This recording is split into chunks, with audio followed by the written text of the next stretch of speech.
Sejam todos bem-vindos a mais um programa EBD na Web, com a preciosa paz do Senhor Jesus, estudando hoje a lição de número 6, Paulo no poder do Espírito Santo. Se tem também uma marca indelével no ministério do apóstolo Paulo, é a presença e poder do Espírito Santo de Deus. Um ministério marcado pelo poder do Espírito Santo. Não só o ministério do apóstolo Paulo, mas o ministério apostólico, de maneira geral, foi regado na plenitude do Espírito, como cumprimento da promessa do Senhor Jesus de que derramaria o Espírito e todos seriam cheios de poder. A verdade prática da lição diz que, uma vez movidos no poder do Espírito, podemos ser bem-sucedidos ou prósperos na missão de pregar o Evangelho a toda criatura, que é uma missão cheia de dificuldades, não é algo simples de ser feito, pregar o Evangelho, mas nós não estamos só. Somos respaldados, gabaritados, preenchidos com o poder do Espírito Santo, né, que nos capacita a vencer as barreiras que se impõem na pregação do Evangelho de Jesus Cristo. E é por isso que o apóstolo Paulo vai receber poder para desenvolver a sua chamada. Querido professor, esteja atento sempre aos objetivos específicos da lição. Haja vista que a lição tem 3 pontos, você não deve se ater somente a um deles ou a 2. A lição, para ser tida como bem-sucedida, tem que explanar e expor os 3 tópicos. De preferência, se use tempo dividido corretamente, de maneira equilibrada entre esses 3 tópicos. Numa aula de 60 minutos, é bom que haja 20 minutos de exposição para cada ponto da lição. E esses objetivos específicos nos mostram que devemos expor que Cristo deve ser pregado no poder do Espírito, porque se a pregação não vem regada na unção do Espírito, possivelmente não surtirá efeito, pois não é a nossa retórica que surte esse efeito, mas é o poder de Deus. Identificar o argumento de Paulo, a sua explicação sobre a plenitude do Espírito. Esse termo plenitude significa ser cheio do Espírito Santo. Então, sempre que nós falamos plenitude, é algo pleno, algo que é completo, que é total. Estamos falando, simbolicamente, de maneira resumida, alguém ser cheio do Espírito Santo de Deus. E, por fim, apresentar a fonte de ensino de Paulo sobre o Espírito Santo, haja vista que o cânon bíblico ainda não estava completo, e nós sabemos que boa parte da revelação de Deus sobre a terceira pessoa da Trindade se encontra também nos livros do Novo Testamento. Como esses livros ainda não haviam sido totalmente escritos e compilados, nós devemos também nos debruçar sobre qual era a fonte de ensino de Paulo sobre essa temática. Em relação ao primeiro ponto, nós observamos que Paulo ele pregava no poder do Espírito. Nós vamos observar que várias vezes este apóstolo vai dizer que ele não veio pregar com retórica, com discurso humano, né? Porque Paulo estava envolvido na matriz de conhecimento, como nós já estudamos aqui, da filosofia grega. A sociedade naquele tempo era movida por esse tipo de filosofia. A filosofia da retórica, da sabedoria, né? Das pessoas que tinham uma capacidade muito alta de argumentação, um poder intelectual muito grande, um capital cultural. Então, as pessoas ficavam horas divagando sobre temáticas diversas, mostrando, exibindo o conteúdo do seu conhecimento de maneira até vaidosa. As grandes faculdades, né, de argumentação estavam ali colocadas em Atenas, por exemplo, que era naquele momento a capital cultural, capital do conhecimento. E evidentemente que o Evangelho do Senhor começou a ser pregado, né, a Igreja Apostólica, sob esse contexto, mas numa contramão, porque enquanto na sociedade se valorizava ou se supervalorizava o conhecimento humano, a igreja caminhava na valorização da sabedoria do alto, né? O conhecimento de Deus. É por isso que o apóstolo Paulo vai sempre enfatizar, quando estava pregando às igrejas, de que a sua pregação, né? a sua exposição da palavra não era evidentemente humana. Vejamos aí quando ele escreve a segunda carta aos Coríntios, no capítulo 1 ainda, e o verso 12, ele diz: porque a nossa glória é esta, o testemunho da nossa consciência de que com simplicidade e sinceridade de Deus, não com sabedoria humana, mas na graça divina,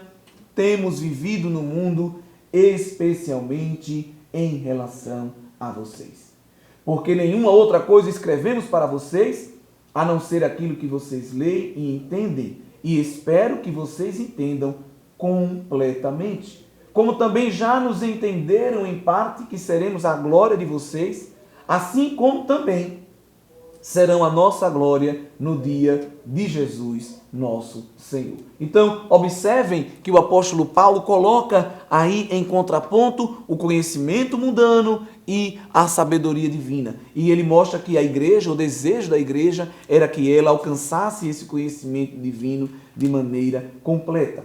Na primeira carta também aos Coríntios, no famoso texto que começa no capítulo 1, verso 18, ele mostra Deus destruindo, confundindo a sabedoria humana e revelando a sabedoria divina. E observar aqui no verso 25, Paulo dizendo que a loucura de Deus é mais sábia do que a sabedoria humana e a fraqueza de Deus é mais forte do que a força humana. E aí nós temos o conhecimento de que Paulo diz que quando foi àquela igreja, ele não foi com persuasão, não foi com sabedoria humana, mas ele foi no poder de Deus, na graça de Deus, na revelação de Deus, na glória de Deus. Instrumentos que só são recebidos se vierem do alto, se do alto forem outorgados. Então, observamos sempre uma apologética, uma defesa da fé diante de uma igreja que era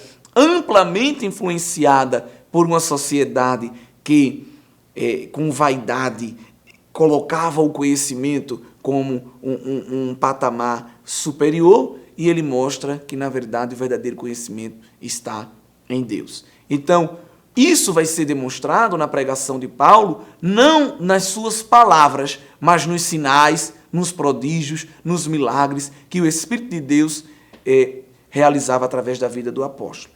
Lembrando que Paulo era um homem que tinha muito conhecimento. Talvez se Paulo fosse como outra parte dos discípulos, dos apóstolos, homens indoutos, homens leigos, como por exemplo Pedro, se Paulo fizesse uma defesa de que o conhecimento divino está acima desse conhecimento secular, algumas pessoas iriam dizer, isso aí é um pretexto que ele está utilizando para justificar sua falta de conhecimento, falta de inteligência, Ele desmerece as ciências, a filosofia, porque ele não tem conhecimento delas. Veja como Deus faz. Ele não trabalha dessa maneira. Ele pega um homem que é letrado, pega um doutor, pega um homem versado em cultura, em idiomas, em teologia, em filosofia, e faz com que este homem diga, olha, tudo isso que eu tenho, eu considero como esterco, como refúgio, visto a experiência que tive com o Senhor Jesus, que está muito acima. Então, nós devemos estar conscientes, queridos irmãos, ainda hoje, que ter conhecimento não é uma coisa ruim, Ter conhecimento não é algo inutilizado. Deus utiliza o nosso conhecimento. Deus utiliza a ciência, que foi Ele mesmo que nos deu, a inteligência para que nós possamos veicular também a propagação do Evangelho. Quantas pessoas não têm as suas graduações, suas pós-graduações e terminam por utilizar também este conhecimento, essa técnica para veicular a mensagem do Evangelho. No entanto, a mensagem do Evangelho não necessita inerentemente destas ferramentas. Não. A mensagem do Evangelho para ser pregada necessita tão somente do poder do Espírito Santo. Mas outras ferramentas humanas, seculares e terrenas podem também ser utilizadas por Deus para a propagação do Evangelho. Então, na vida do apóstolo Paulo, sabemos que todo esse conhecimento que ele adquiriu, ali desde os pés de Gamaliel, desde que seus pais o colocaram para estudar na melhor escola rabínica, tudo isso foi importante para depois que Paulo se encontra com Jesus, depois daquele tempo dele de meditação no deserto da Arábia, ele possa agora, com as lentes da graça, reinterpretar todo o conhecimento que ele tinha das Escrituras, tá bem? Então era isso que eu queria deixar aqui bem claro nesse início de aula, para quando os irmãos falarem do primeiro ponto sobre pregar a Cristo no poder do Espírito. Nós vamos observar também aí o caminho que Paulo fez na sua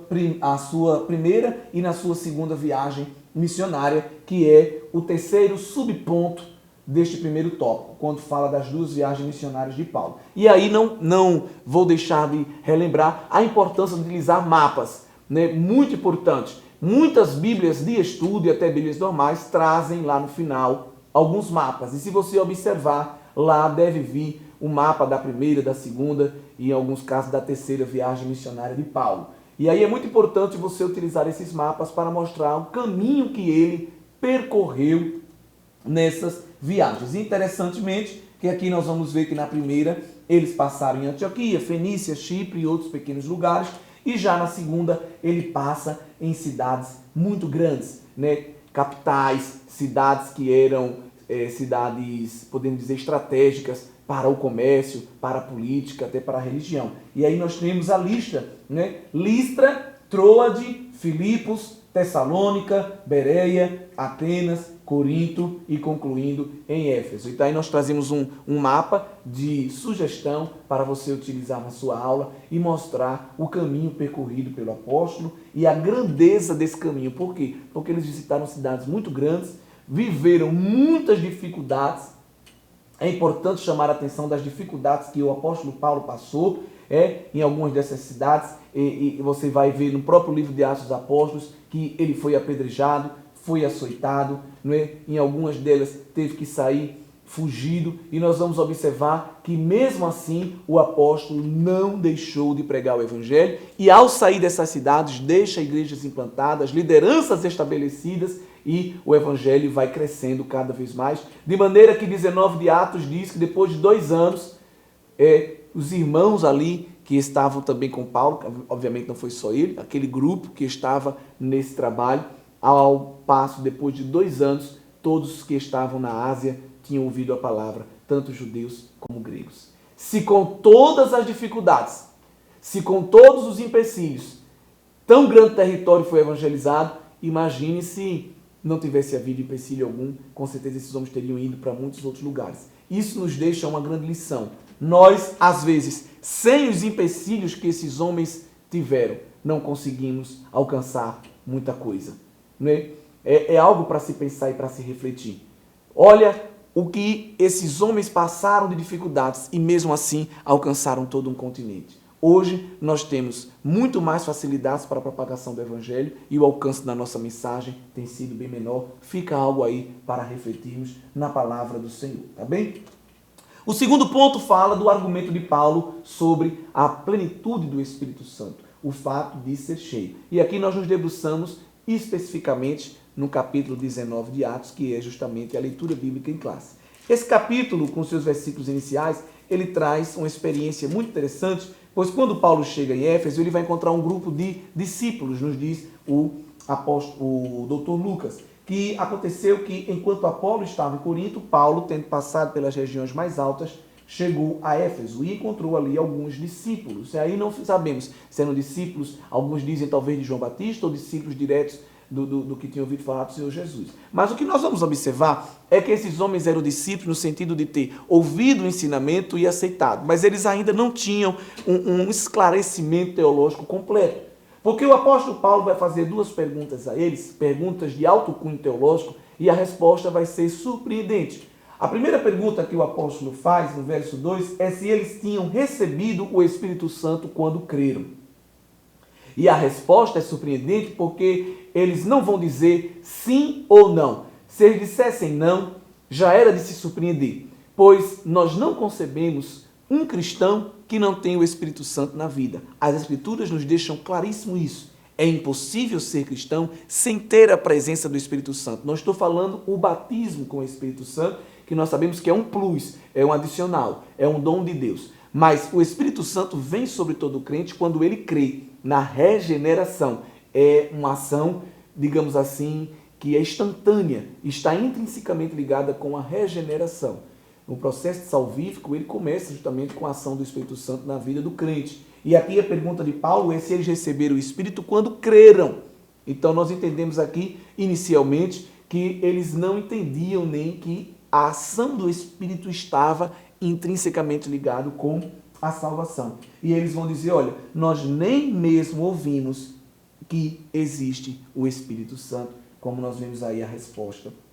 E essa resposta, ela nos mostra que faltava ainda algo de conhecimento bíblico naqueles que eram discípulos. Com certeza, eles tinham ouvido a mensagem a partir da propagação do Evangelho de João Batista, através da vida de Apolo, como nos diz o verso 1. Apolo era um homem muito erudito que vivia em Alexandria.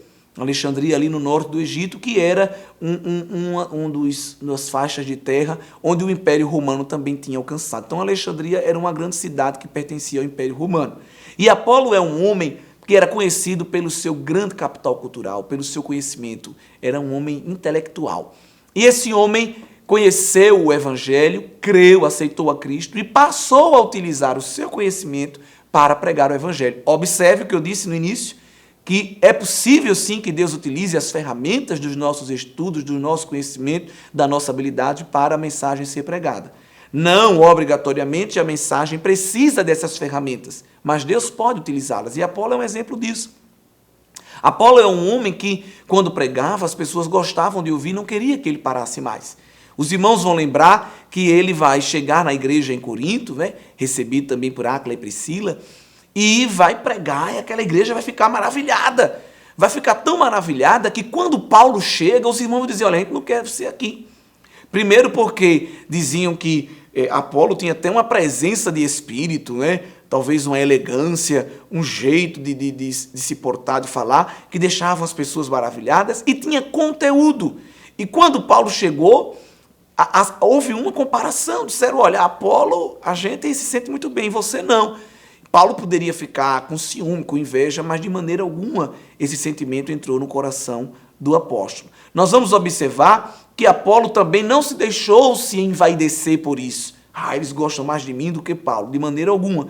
Tanto que lá na carta aos Coríntios nós vamos observar que ele declina de visitar aquela igreja naquele momento que está sendo novamente convidado. Não, acho que no momento não é melhor, porque ele entendia que a intenção do povo não era uma intenção espiritual, mas era de criar mesmo grupo, de criar dissensão, provocar ciúmes no apóstolo Paulo. Então, o nome do Senhor foi glorificado nessa situação, porque tanto Paulo quanto Apolo estavam vacinados no fruto do Espírito, com o fruto da humildade, e não se deixaram ensoberbecer por essas porfias, por essas invejas. De maneira que Paulo vai orientar a igreja dizendo, olha, tanto eu como Apolo, nós somos parte apenas do processo. Um planta, outro rega, mas quem faz crescer é Deus, é o poder de Deus. Ou seja, não é retórica, não é discurso, não é argumentação. Se não tiver poder de Deus, nada flui. Então, queridos irmãos, Apolo foi um grande personagem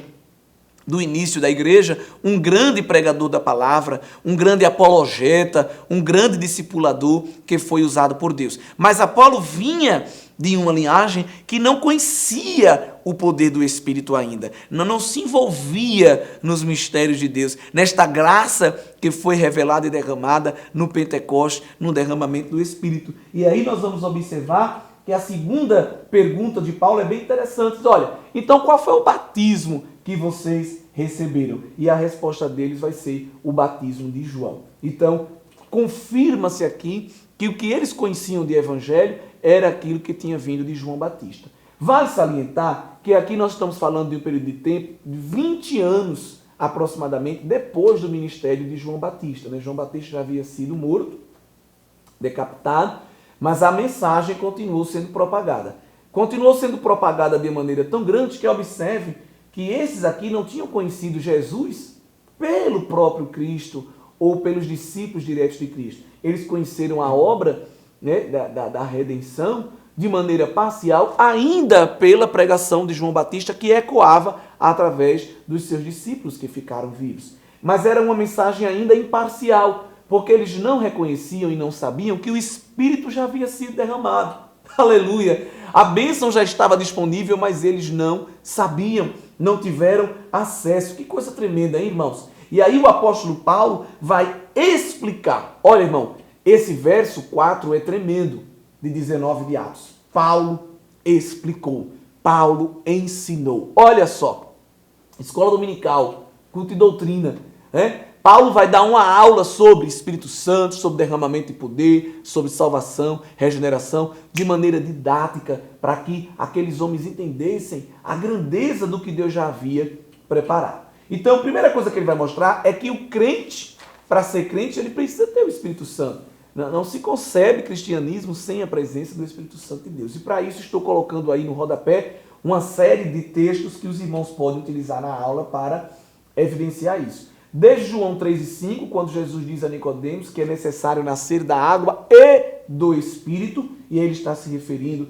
à regeneração, ao novo nascimento, que evidentemente faz parte também da ação do Espírito Santo na vida do crente. Mas não para por aí, nós temos uma série de textos em Atos, Romanos, Coríntios, Gálatas, Tessalonicenses, Tito, Hebreus e nas cartas pastorais, nas epístolas gerais, melhor falando, de Pedro e de João. Não é só mais um texto desse para evidenciar, dentre tantos outros que nós temos, por exemplo, que se encontra em Gálatas, capítulo o 3 e o versículo o de número 2. Veja aí também para endossar o que nós estamos falando.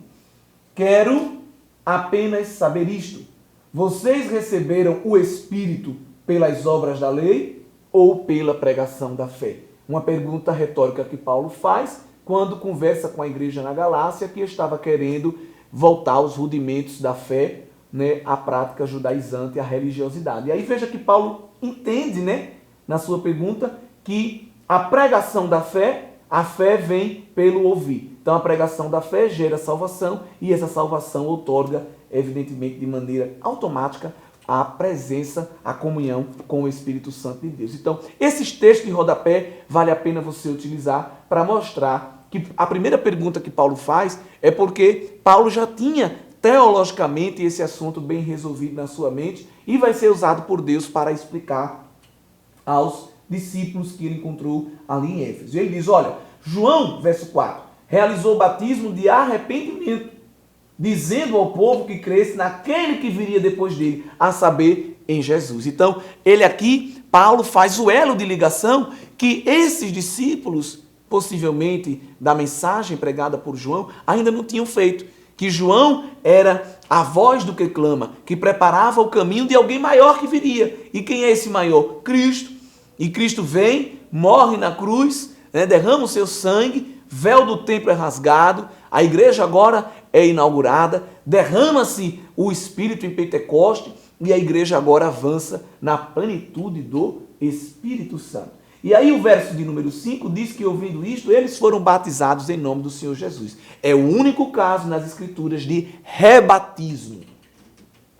Olha, por que houve esse caso? Porque nós observamos que eles disseram, nós fomos batizados em João, batismo de João. Eles não tinham sido batizados ainda no nome de Jesus. Então, eles não compreendiam que aquele ato que eles fizeram apontava para a obra de Cristo. Então, Paulo, após esclarecer pela explicação da palavra a mente daqueles homens, eles vão ter agora a sua mente esclarecida e vão aceitar o batismo em nome do Senhor Jesus. Fica claro aqui porque eles tiveram que ser batizados novamente. No verso 6, Paulo avança, impondo as mãos sobre ele, fazendo ali uma oração, e o Espírito Santo veio sobre eles. E aqui, queridos irmãos, nós da fé pentecostal, uma doutrina sólida, sabemos diferenciar que todo crente tem o Espírito Santo na vida, a partir do momento que confessa a Cristo como Salvador, e continua buscando o dom do Espírito Santo, o batismo com o Espírito Santo,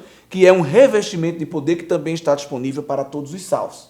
Porém, como é que eu sei se eu tenho esse plus, esse aditivo de poder do Espírito? Através da evidência externa, da evidência física do falar em línguas. E aí claramente vai acontecer isso. Aleluia! No verso 6. O Espírito Santo desce e eles falam em línguas e profetizam, sendo um grupo ao todo de 12 homens. Observe que coisa linda, então, que aqueles homens vão ser batizados em nome do Senhor Jesus e também vão, neste caso, receber também o batismo com o Espírito Santo, o dom do Espírito Santo. Nós observamos que o dom do Espírito Santo pode ocorrer em qualquer momento da fé, né? Em relação ao batismo em águas. Ele pode acontecer antes, pode acontecer durante o batismo ou pode acontecer depois. Há pessoas que são batizadas no Espírito Santo mesmo antes de descer a água batismal, né? Há outros que são batizados no dia lá, no tanque, coisa linda também. E há outros que são batizados depois. E eu trago aí 3 referências bíblicas para isso.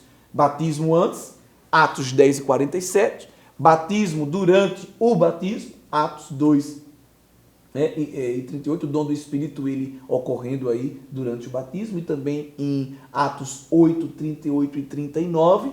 E depois do batismo, Atos 8, verso 15 ao 16. De uma maneira ou outra, o dom do Espírito, o batismo do Espírito Santo está disponível para todo crente em qualquer momento da sua fé. E aqui os discípulos de Éfeso então vão ter esclarecida a sua fé. Mais uma prova de que o ensino bíblico também produz poder. Essa ideia de que culto de ensino da palavra é uma coisa fria, seca, sem vida, é errônea, porque o ensino genuíno, da sã doutrina, do evangelho, da palavra, produz efeito. Glorificado seja o nome do Senhor, e efeito para a vida eterna. Na vida desses homens, Paulo explica, eles entendem, aceitam o batismo em nome do Senhor e recebem de maneira também muito linda, até por imposição de mãos, o batismo no Espírito Santo e o dom, do Espírito aí, e evidenciado pelo falar em línguas e também o profetizar. Então, esse segundo ponto é tremendo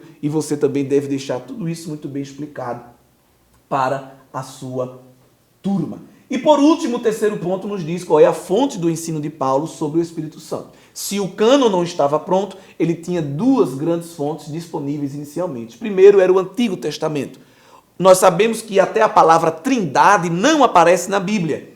A palavra, mas a doutrina da Santíssima Trindade, das 3 pessoas de Deus em uma, que é um mistério, não adianta querer explicar comparando com nada, porque nada terrenamente se compara à Trindade. A Trindade é uma coisa única, é um fenômeno único, é algo espiritual, que só o homem espiritual entende, tá bem? Então, essa doutrina, ela está clara nas Escrituras.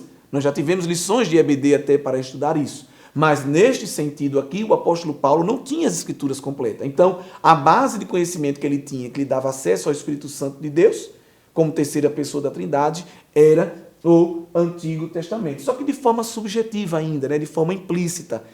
O Espírito Santo agindo mais claramente como terceira pessoa de Deus vai aparecer de maneira mais clara e objetiva no Novo Testamento. Mas havia uma segunda fonte de conhecimento do apóstolo para ensinar sobre o Espírito Santo, era a fonte da experiência. E nós, que somos de contexto pentecostal, a Assembleia de Deus, ela valoriza as Escrituras Sagradas e também a experiência. Nós também valorizamos a experiência pessoal de cada irmão como fonte também de conhecimento dos mistérios de Deus. Agora, essa fonte de conhecimento, que é a experiência, ela não está acima das Escrituras. Nós não podemos ensinar as pessoas utilizando como única fonte de conhecimento a minha experiência ou a experiência do irmão. Não. Tudo isso à luz sempre das Sagradas Escrituras. Esta é a régua que mede se a experiência ela é genuína ou não. E a própria experiência de Paulo vai corroborar o que ele conhecia do Espírito Santo. As promessas que se referiam ao Espírito Santo de Deus, o derramamento do Espírito lá de Joel 2, que o apóstolo Pedro vai citar na sua pregação, na sua grande pregação que está registrada também lá em 2 de Atos, e ele vai citar o texto de Joel, não é, irmãos? E aí ele vai fazer aquele elo de ligação entre a antiga e a nova aliança, coisas também que o apóstolo Paulo passa a fazer. A experiência que ele teve quando Jesus se encontrou com ele no caminho de Damasco, a experiência que ele teve quando Ananias lhe visita, a experiência que ele teve lá no deserto da Arábia, que não há nada registrado, mas com certeza foi uma experiência espiritual tremenda, e as demais experiências que o apóstolo teve vai ser muito importante. A primeira grande experiência que nós vamos ver registrada, logo no começo aí, de uma das suas viagens missionárias, quando ele chega a Pafos, e ali havia um procônsul que era muito inclinado para ouvir a palavra de Deus, mas havia um encantador que queria impedir, e Deus vai tomar Saulo, ainda chamado de Saulo. Vê que coisa tremenda, né? E ele vai dizer ali para Elimas, o encantador: ó filho do diabo, cheio de engano e de maldade, até quando deturparás os retos caminhos de Deus? Pois tu vais ficar cego por um tempo para saber de que Deus é Deus. E aquele homem fica cego, o procônsul vai olhar para aquilo, vai ficar maravilhado e vai acreditar, confiar na mensagem apostólica, que com certeza vai ser alcançado pela vida que há em Cristo Jesus. Então, nós vemos que Paulo não só sabia teologicamente do poder do Espírito, mas desfrutava desse poder em sua própria vida. Tá bem, irmãos? E aí, obviamente, é essa experiência que vai fazer a igreja em Éfeso crescer no avivamento do poder do Espírito, e juntando essa experiência com o conhecimento bíblico, evidentemente a igreja só vai crescer, crescer e crescer, que sirva de exemplos para todos nós ainda nos dias atuais. Então essas são algumas orientações para a aula de domingo, e tenho certeza que você, seguindo, ministrará um excelente conteúdo para os seus alunos, em nome de Jesus. Que Deus abençoe a todos. Um grande abraço. Você sabia que a Livraria Arca Missionária vai até você? Pois é, para sua melhor comodidade, sua livraria agora dispõe dos serviços de entrega. Tudo isso para que você, amigo leitor, desfrute de boas literaturas sem sair do conforto da sua casa. Entre em contato conosco através do nosso WhatsApp 81982867808 ou através das nossas redes sociais. Livraria Arca Missionária, cada dia mais perto de você.